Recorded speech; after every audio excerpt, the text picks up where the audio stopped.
Good morning, everyone. Thank you for being here.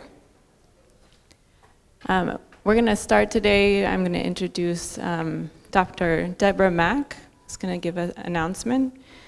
Dr. Deborah Mack is the director of the Smithsonian's Our Shared Futures, Reckoning with Our Racial Past initiative, and the associate director for strategic partnerships at the Smithsonian's National Museum of African American History and Culture. Thank you. Good morning again, everyone. I'm here to share some sad news. I wanted to share with everyone here the news that one of our Smithsonian colleagues, a member of our Smithsonian family, Fath Ruffins, passed away after joining us here at the conference. Her husband is here now, and I know that we all are sharing in the grief of him and his family, her children. We were not allowed to share this information until he had been notified, and he is now here in Panama.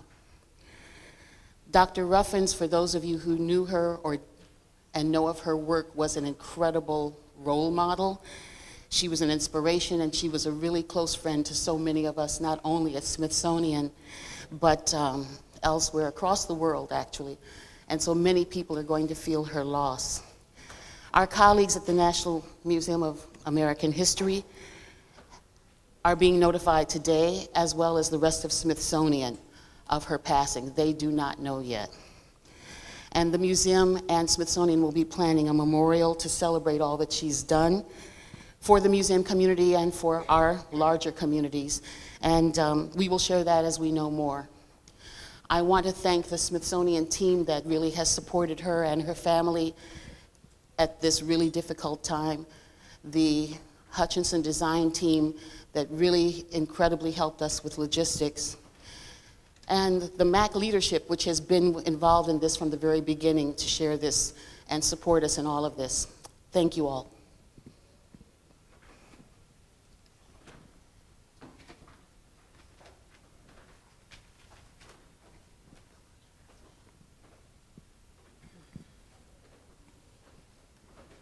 Thank you, Dr. Mack.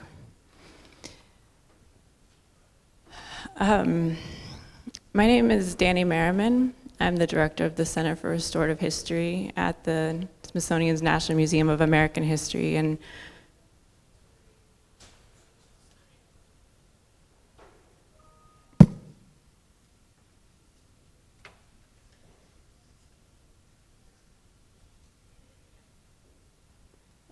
for those of you who were intending to attend the other panel, now would be the appropriate time for you to transition back to that panel.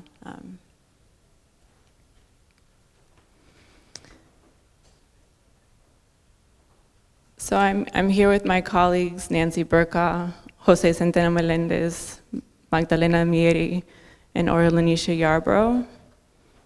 And as you've just heard, we're all grieving the loss of our colleague. So we've decided to make some adjustments to the way that we're going to run this panel today to honor Fath and the way that she's inspired the work that we are doing at the Center for Restorative History. So I ask that you join us in this space that we're trying to hold. So we're going to start with just a few reflections to take a pause and sit with this moment before we then transition to the panel. And please take care for yourself in whatever way you need. So I'm going to pass it to Nancy Bercaw.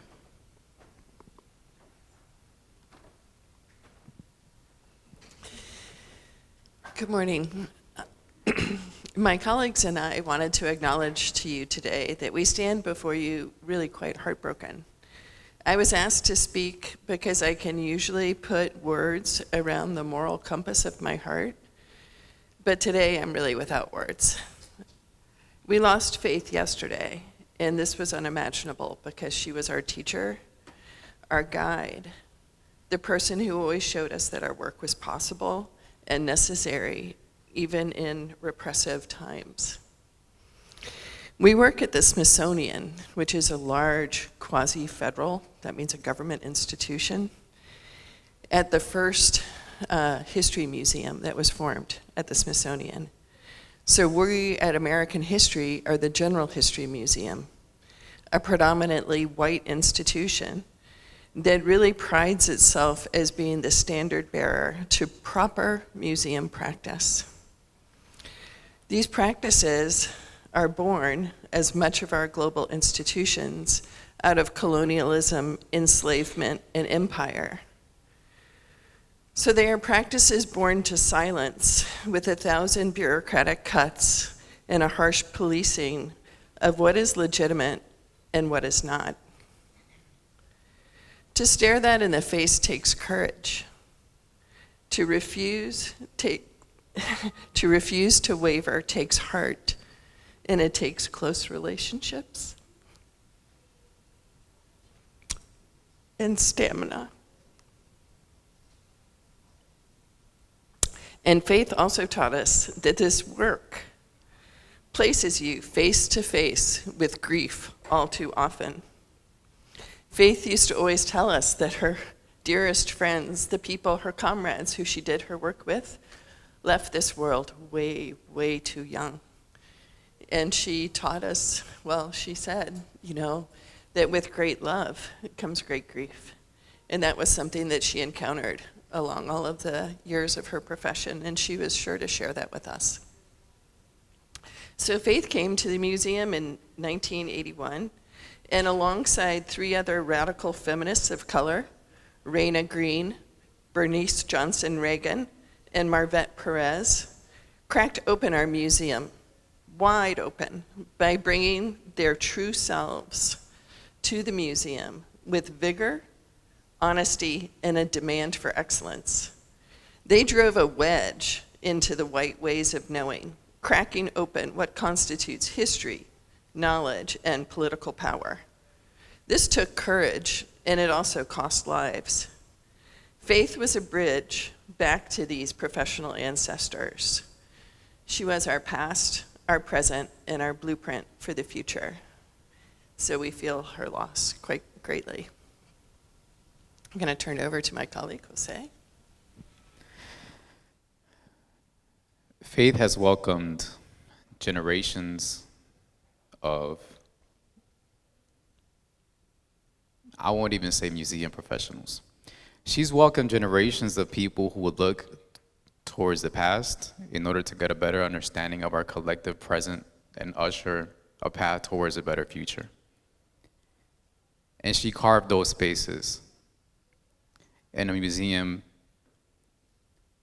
that has not always seen the worth and the value of our whole selves, that of everything we bring, and that of our collective pasts.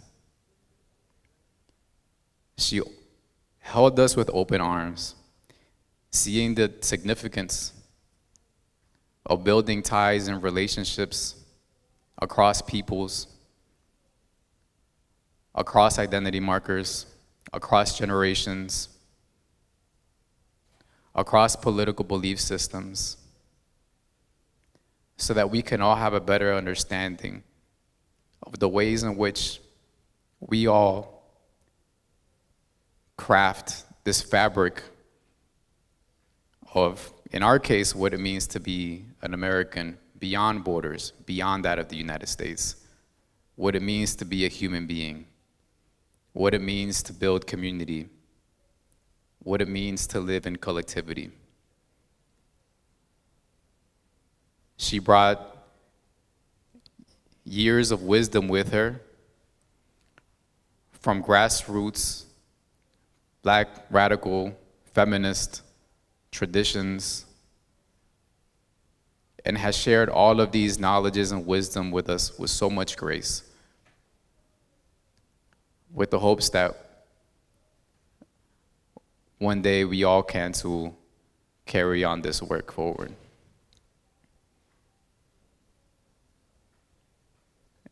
Yesterday we gained an ancestor, and it's really painful to have to admit that. But we know that her guiding light has been a strength for us. Her words have really encouraged us and influenced the kind of work that we're carving forward in this present so that we can craft a better tomorrow.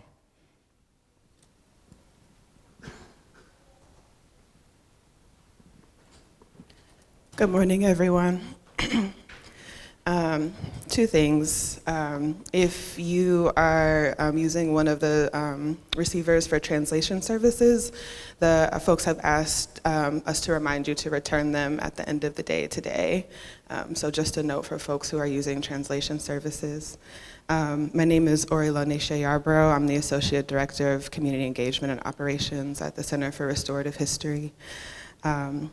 I want to thank you for your flexibility. Again, as my colleagues have said, these are extraordinary circumstances, and we are working to continue to honor what we intended to bring here today while operating under extraordinary circumstances. So thank you so much for your flexibility and your willingness to be with us in this moment of grief. It's difficult to acknowledge grief in the room, right? But it is a reality that it is present with us, and so I want to thank you for holding that with us in this moment. I'd like to invite folks to take a deep breath with me, if that's okay. We'll breathe in and breathe out. One more time, breathe in. And breathe out. And for this last breath, I'd like you to hold it for at least 4 counts and then release. So breathe in. And breathe out. I would like to offer some words and the pouring of libation in Faith's memory.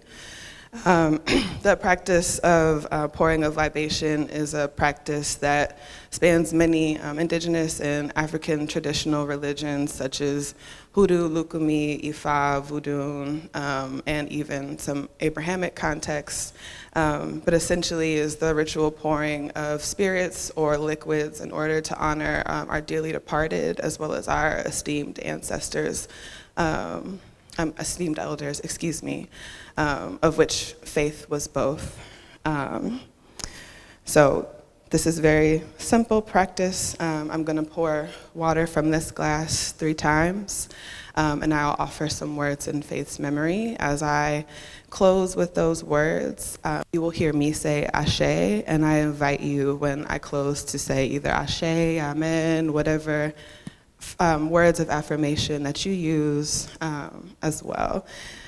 Traditionally, I would be using a natural element like a plant or some earth, but again, as I stated, these are extraordinary circumstances, so we're working with what we have. I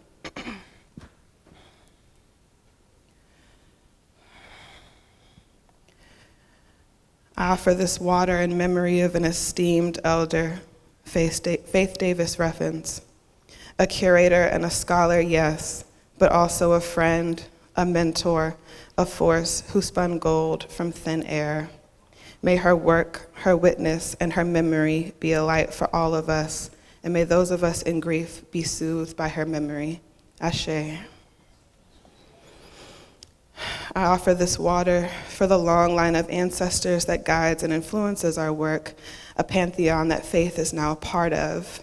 May she be received with open arms into the cosmic embrace of those who endeavored to do work that was connective, fresh in its approaches, intergenerationally rooted, creative, responsive.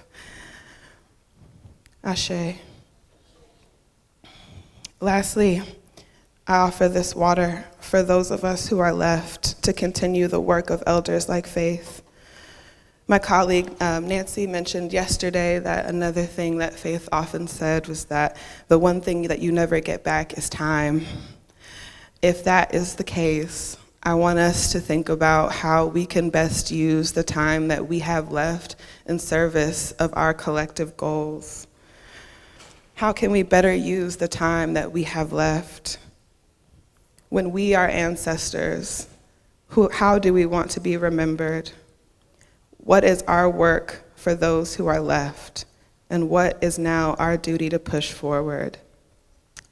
I'd like to invite you to reflect on these questions for the rest of our panel and the rest of our time together at MAC. And I want to thank you again for your openness and your patience and your flexibility. And I'll now pass it to my colleague, Magdalena Mieri. Thank you, Ori. Good morning, everyone. I'm Magdalena Mieri. I'm a member of the Center for Restorative History. I first met Fath when I began my work at the National Museum of American History 30 years ago, at the Smithsonian 30 years ago. And not only she was this amazing intellectual force, but she was the most loving human being I have ever encountered, so full of generosity, always with a beautiful smile, engaging in conversation, sharing knowledge, always curious about other people's lives and projects and supporting them in whichever way. So it's really a huge loss. But what we wanted to share with you before we go more in depth about the Center for Restorative History is the values of the Center of Restorative History that we carved together and that we feel Fath truly embodied and inspired many of them. So I want to start with one of our, or at least to me, treasure values, which is radical care. We extend radical care to ourselves, one another, and our partners. We recognize the impact of historical harm physically, emotionally, and materially, alongside the need to create space for undoing injuries, destructive processes, trauma, and repair. In doing so, we accept our obligation to proactively create space for healing, protection, liberation, and spirit. Another value is generosity that also Fath embodied. We demonstrate generosity of spirit and sharing of resources, both internally and externally. Honesty. We are honest about the past, transparent with one another and our partners, and forthright with senior leadership. We recognize this commitment to honesty requires courage, humility, and mutuality. Imagination. We push ourselves beyond what we know to ensure we are not reproducing harm, but also creating new visions for the future. And finally, what we're doing today, reflective work. We assess ourselves, our processes, our relationships to power and to others. And now I'm going to pass it on to Dani Merriman. Thank you.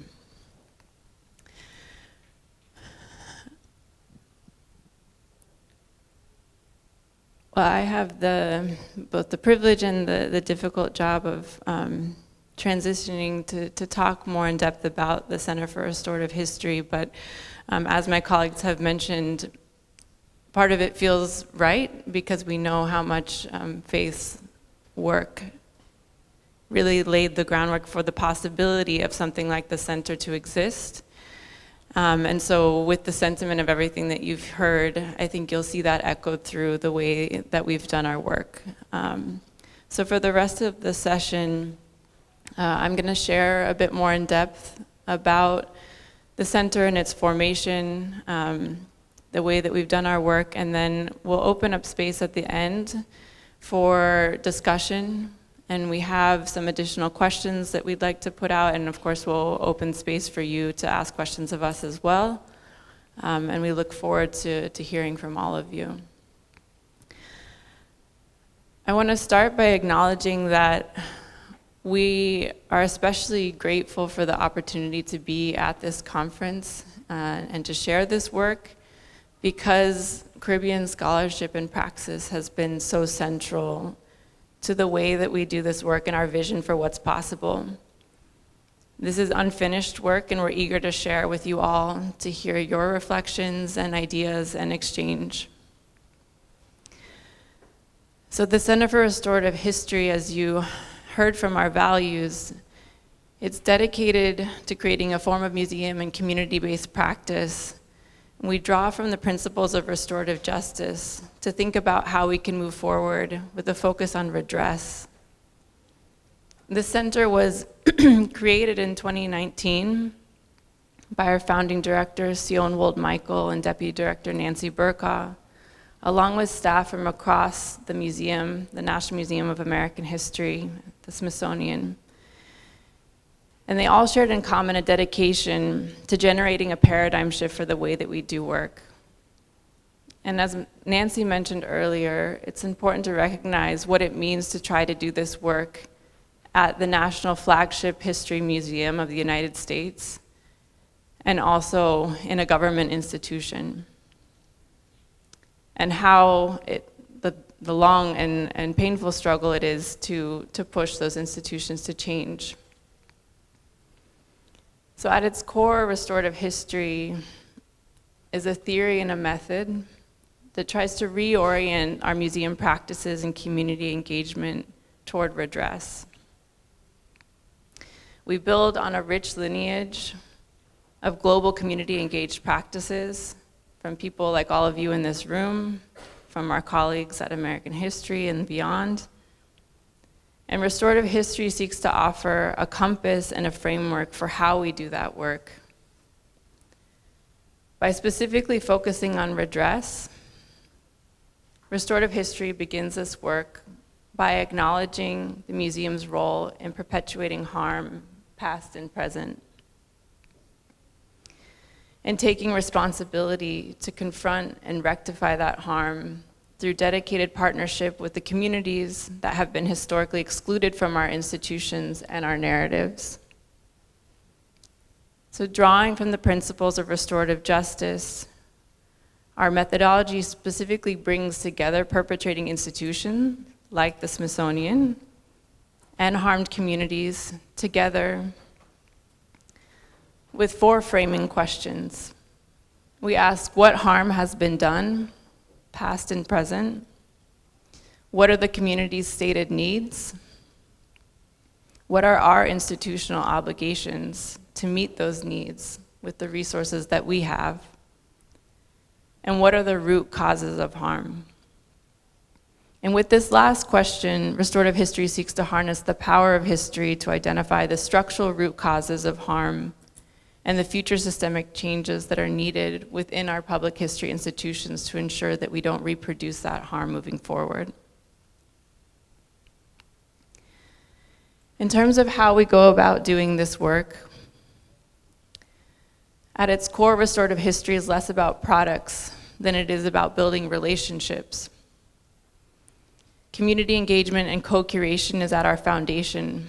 This, of course, requires genuinely listening and learning from our partners to build long-term foundations of trust and respect where those bridges have been long broken. This takes time. Our projects range from 3 to 5 years, although many are 5 years and ongoing. And in that, we turn to community-based knowledge to define the best path forward, acknowledging that they are the experts in their own histories. In addition to collaborating at every step of the process with our partners, we turn to mutual capacity building, which is an acknowledgement of the riches and resources that are being shared with us to uphold our institutions and our obligation to return resources to our partners in whatever way they deem necessary and useful. This work also means looking internally at the museum's institutional capacity, that honesty that Magdalena was speaking of. Challenging our standard procedures and policies when they don't serve the community's best interests and they hinder redress. And this means longer timelines, reallocating resources, and shifting our focus on relationships over products. Grounding ourselves in the work of who we do this for and why we do this for, which is something that Faith also embodied in her work.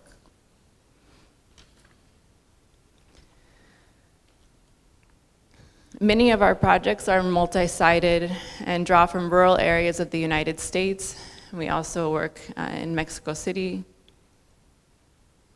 And these are places that are less often featured in our national narratives. And in particular, I want to highlight the way that our work has been built heavily in the southern United States, where historical and geographical linkages to the Caribbean ring particularly strong through settler colonialism, displacement, enslavement, and plantation economies. Over the course of the past 5 years, we've developed a robust set of projects that cover topics including undocumented organizing and immigration. Oh, can you go back?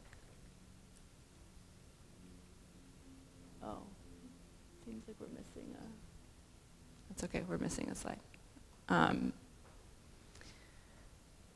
Over the past 5 years, we've developed a robust, oh, there we go, a robust set of projects and practices that cover a range of topics, including undocumented organizing and immigration, sanctuary politics, mass incarceration, histories of Black organizing and the legacies of anti-Black violence, decolonization, among others. And we've also engaged in these topics through collections, oral histories, exhibits, workshops, and internships. So in many ways, this work might look legible in a typical museum space, but it's really that underbelly of how we do the work and how we're partnering with these communities with that focus on redress that alters the process and the products themselves. So just to mention briefly a couple of our projects, first, I want to highlight an internship program that we run with the Goucher Prison Education Partnership. In terms of thinking about our strategic partnerships, we also want to think about the future of the profession. And so since the fall of 2020, the National Museum of American History has collaborated with the Goucher Prison Education Partnership to provide fully paid year-long internships to formerly incarcerated GPEP alumni. And this program is piloting how to engage with communities that have been neglected by museums and how to think more expansively about the representation of the people that we want to be part of the histories that we tell, driving the narratives that we create.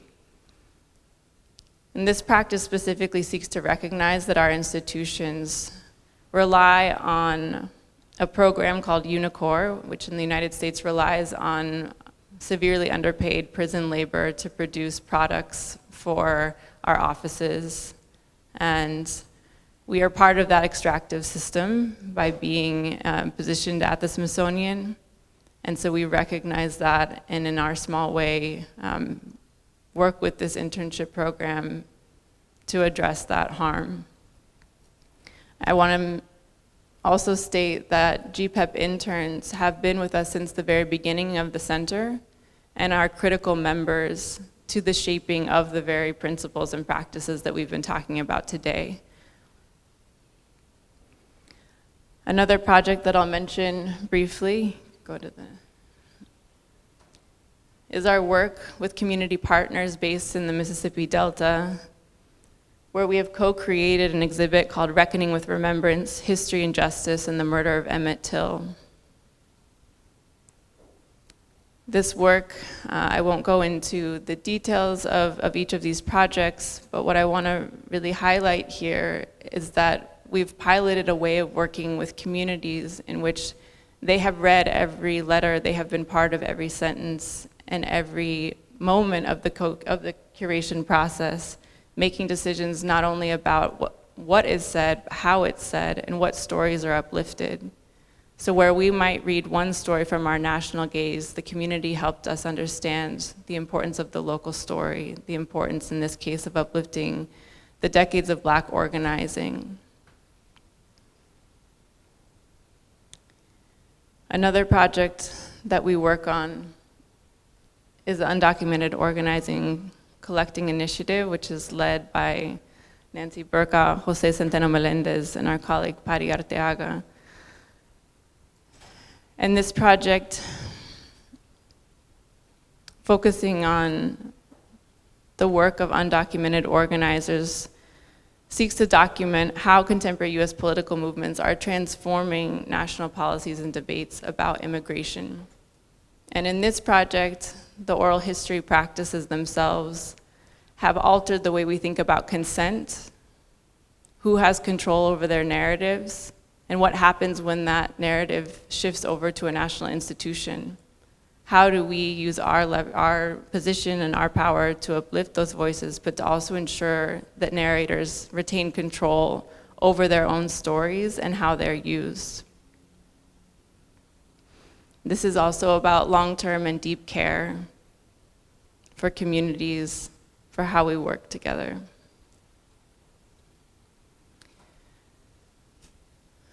Before we transition to the next phase of this session, where we'll open for more conversation, I want to return to thinking about redress. Can you go to the slide, sorry, the slide on redress? Okay. I know we're back. So guiding this work, our team often turns to this concept of history as a tool for justice. And we ask ourselves, can history be a tool for justice? And if so, what does justice look like for historic harms that continue to reverberate today? At an institution like the Smithsonian, redress is always unfinished and ongoing. We embrace this work with the reality that we cannot unmake the legacies of harm that our institutions carry. And we work with a clear-eyed vision of our shared colonial histories and the post-colonial formations of imperialism, extraction, and exploitation that we embody as nation states and institutionally, in our case, as the nation's flagship history museum. Next slide. And so again, returning to the inspiration that we draw from Caribbean scholarship and praxis as we push into these deep and ongoing harms. We think specifically about the erasure and silences that are an artifact of history-making process, and partner with those who have been historically excluded to speak into those silences while also being attentive to the ways that we generate new silences in our path. And when we think about redress and the concept of reparations, we have to highlight the fact that, especially in the United States, but also in many places internationally, we are operating in the absence of formal structures that seek to repair and provide reparations in a formal way. And so we're challenged to think about how we can do this work within the museums to generate reflection and reckoning with the harms that we inherit. Within this space, we recognize that our efforts to redress harm are always carrying the possibility of replicating, especially when we are in the very institutions that continue to embody colonial and state power that we seek to rectify. And sitting with that reality still, we recognize that inaction is worse. So we effort to leverage the power of history and our cultural institutions to cede authority to those who know best what they need. Thinking, how can we push the needle ever so slightly with the conditions we're handed? And finally, we're reminded of praxis, the recognition that history and political subjectivities are always made, undone, and remade through people's activism, art, organizing, and loud and quiet resistances that have long persisted outside and beyond institutions. We ground ourselves in this truth to remember why and for who we are doing this work. And so we seek pathways to learn from our community partners, uplift their work without co-opting, share resources, and redress harm. As I mentioned before, this work is always unfinished, so we embrace that discomfort of knowing that the work will shift and evolve, but will never be complete. I want to share now just a 1-minute video that features many of our community partners as they reflect on the possibility of history as a tool for justice. What is our history? It's about power, for real. The past isn't just the past, it's like ongoing and it's unfolding. There are definitely efforts out there to not just erase history, but also rewrite history. And it's just one of those same little mechanisms that they use for systematically disengaging. And if you don't know history, you don't even challenge the situation, you don't even imagine anything could be different, and that there could be other ways to exist. It's just like us remembering us, or us knowing us, or us getting familiar and intimate with the beauty and the value of who we are. The community needs to be able to have access and space to reflect and make sense, and then to tell the story that we want to tell.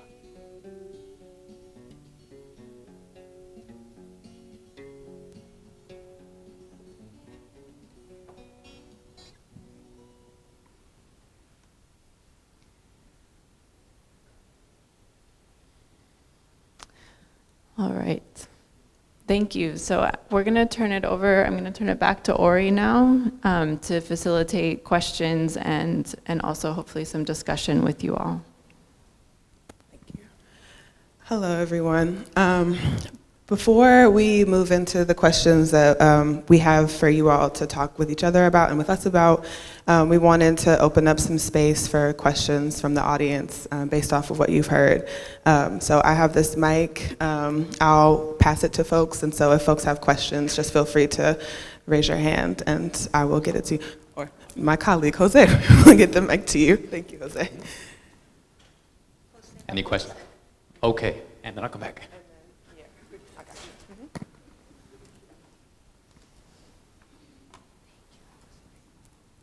Thank you for this presentation. It was emotional and it came deep inside of me. So I thank you for that. And I wanted to ask you about the healing process. How do you describe it? How do you, through your method, discuss healing? Thank you.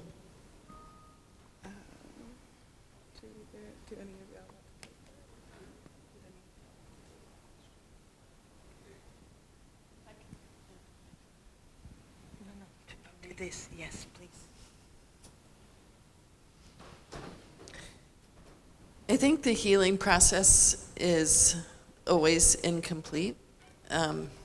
I was really inspired by some work that Jose was doing with community members in Washington, D.C., and they recently made a film of confronting really grave harms. And that it's that whole notion of actually saying it and coming to the grief and living through it, and then saying it again, and then saying it again. And I think we've experienced that some with our partners. It's not like anything can ever be healed, but it's the fact of coming together and speaking. Recently, we brought people together from the Mississippi Delta and Chicago to speak about Emmett Till, who was a child who was brutally killed and lynched in the U.S. South. And the people have been working to preserve his memory and make sure that the nation is aware of it for 60 years now, 60. But by coming together and actually telling these stories aloud, they'd never been together in one place, they kept speaking to the fact that that gave them strength, the strength of community building. So I would say that that's some of the healing work is like creating community and the strength that you feel through that. That's an imperfect answer. I think Jose might have a good answer. I can give it a try.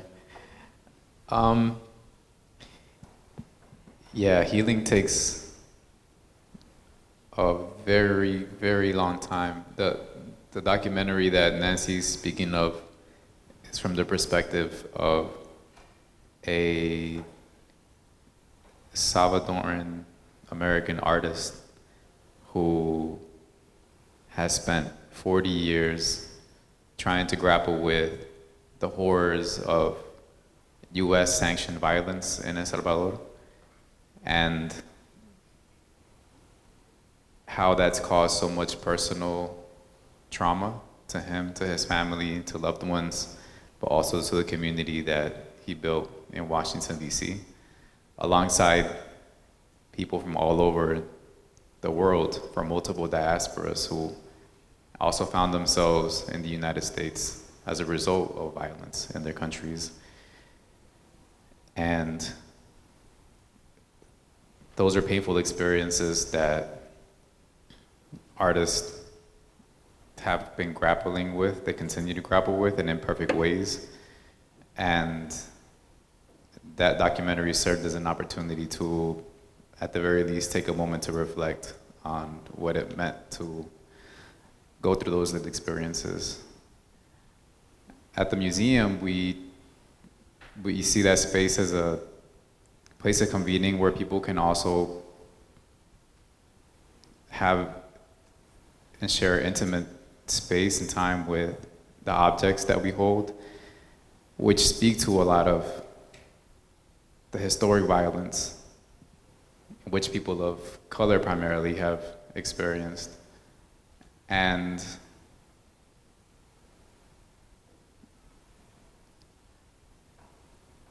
I wish I could say people walk out of the museum feeling joy.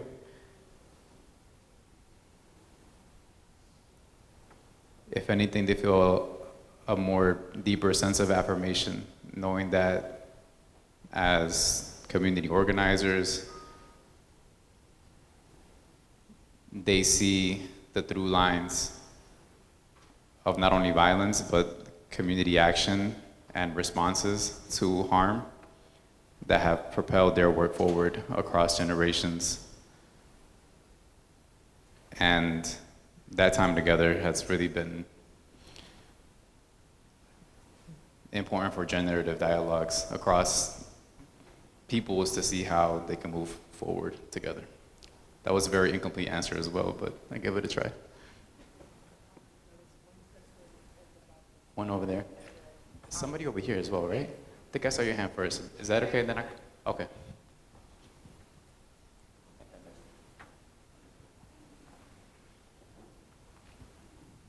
Hello, thank you. It has been a great presentation. Within the subject of moving forward together, I was wondering if you could tell us more about what work you've done with indigenous communities within the context of settler colonialism.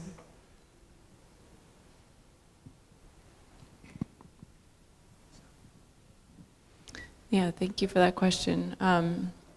So at this time, we don't have partnerships directly with indigenous communities in the United States.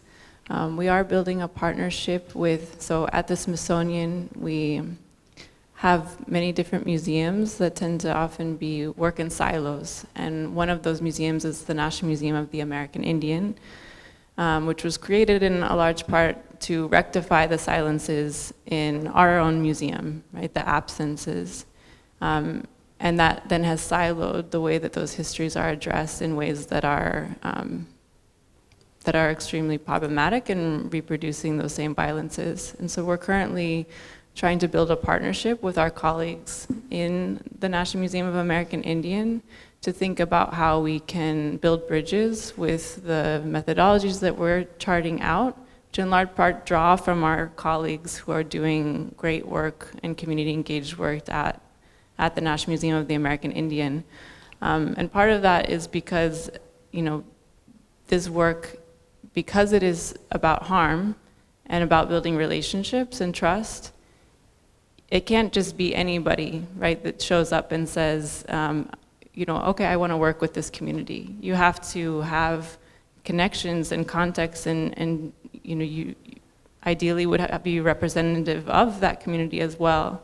And so we don't tread into new projects lightly without having the proper relationships. And so that's why building bridges with our colleagues who have decades and their own deep roots in those communities feels like the most ethical and responsible way to expand that work to address that important absence.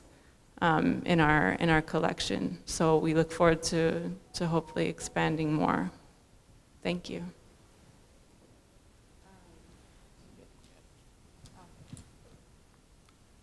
Hi, thank you for the presentation. My question might, I don't know, simple and complex. How do we build trust? How do we build trust in communities who've undergone generational trauma? And as a friend of mine pointed out to me, because I'm from the Caribbean, I am born and I live in a crime scene. How do I build trust to those descendant communities to affect repair? I guess that's my broad question. It might not be answered right now, but it's just, it popped up in your presentation. So thank you very much for that.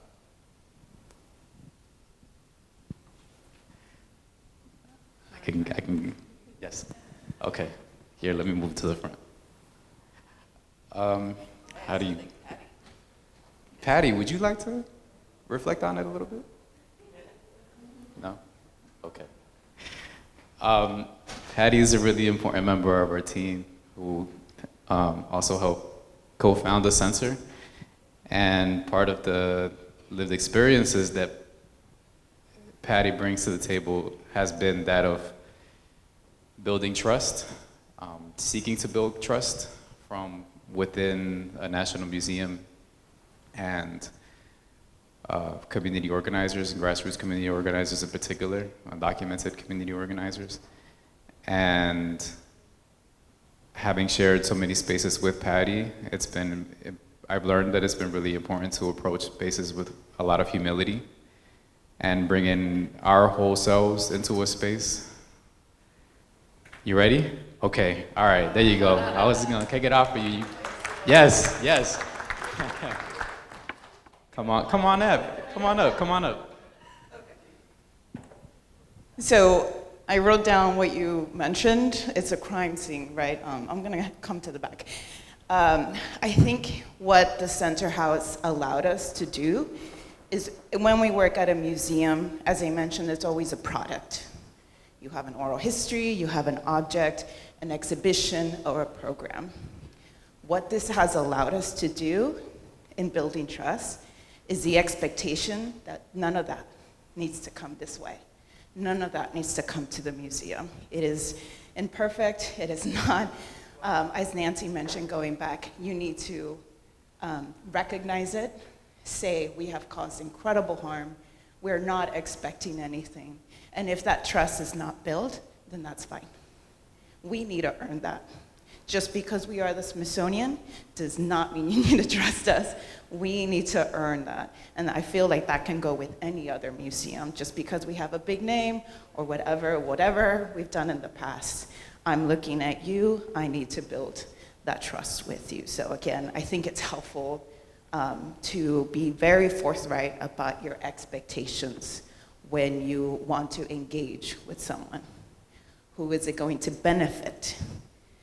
Most of the times it's going to benefit the museum, but at least being forthright of what we want to engage with them with. And so I think, right, is it the relationship, does that have an end date? If it does, be forthright about it, right?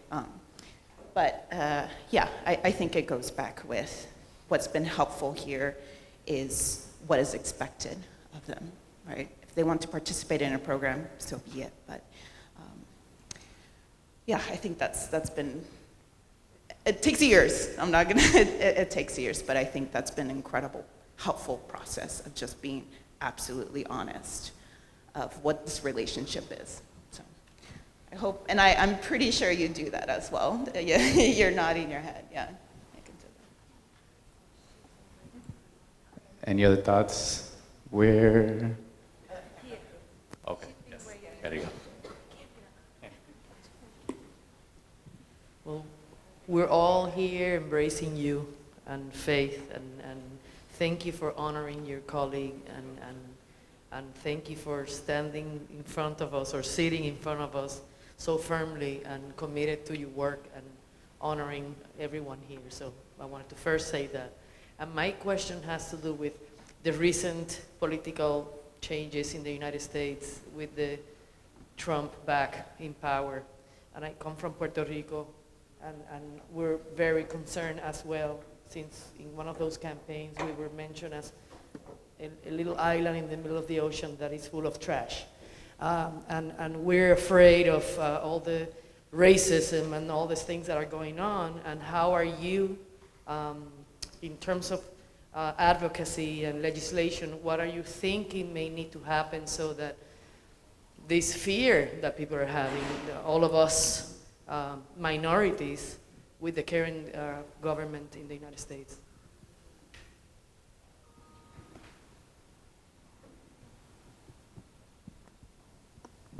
I don't know that I have an answer, but thank you for the question and naming it. Yes, there is a cloud of fear above us, I think. As a quasi-federal institution, we cannot engage in advocacy, but I think we more than ever before need to continue the work with communities and uplifting, and as low as this process of the work of the center is, just continue our path. As I mentioned, one of our values is imagination. I don't mean to be naive in that, but truly, this is something my colleague Nancy is always encouraging, to think about imagination, imagining better futures, and trying to have that be the light that continues to guide our work. Yes, we're grappling with that question, and the Smithsonian is actually, like, a good portion of it is funded by the U.S. Congress, and we've been under, like, really, Congress is carefully watching us, and has been over the past 2 years, so I can only imagine what's going to happen now.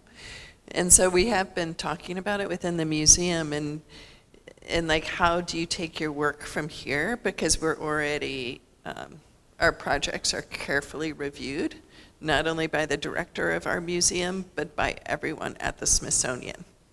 So whenever we do anything, it goes all the way up to the very top.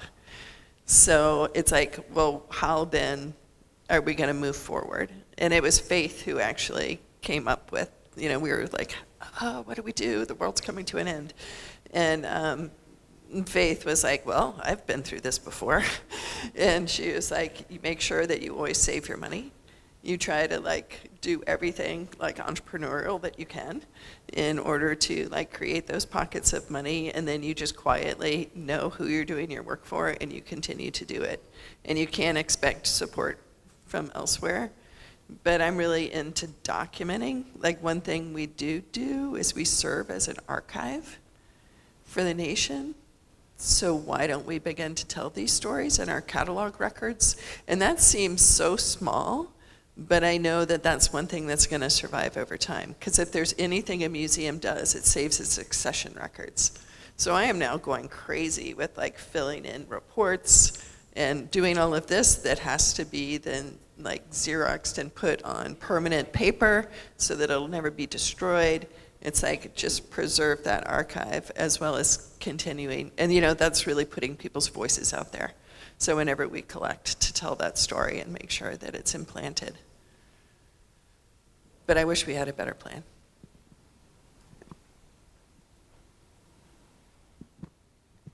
Thank you. Thank you all for your questions. We wanted to invite you all to engage with some questions that we have for you in groups. So it's advantageous that we're all at round tables. So if you could circle up with the people who are at your table, and start thinking about these questions. The framework that we utilize operates off of 4 essential questions. And so these questions are based off of those questions, right? But tailored more so to thinking about, if you were to use something like this, how would it work for you? Do you see it working for you? How could it help you make generative partnership? Things of that nature. We'll be going until about 9:35. We were given a little bit of extra time. So there are also note cards and pens on the table where you can write questions that you might have based off of what you've heard. And at the close of the panel, if you have more questions or you're interested in connecting with us further, we'll be up here for questions. And I'll also have a spreadsheet where folks can enter their information so you can stay in contact with us. So I will release you into your groups, and I'll call us back together in about 4 minutes or so.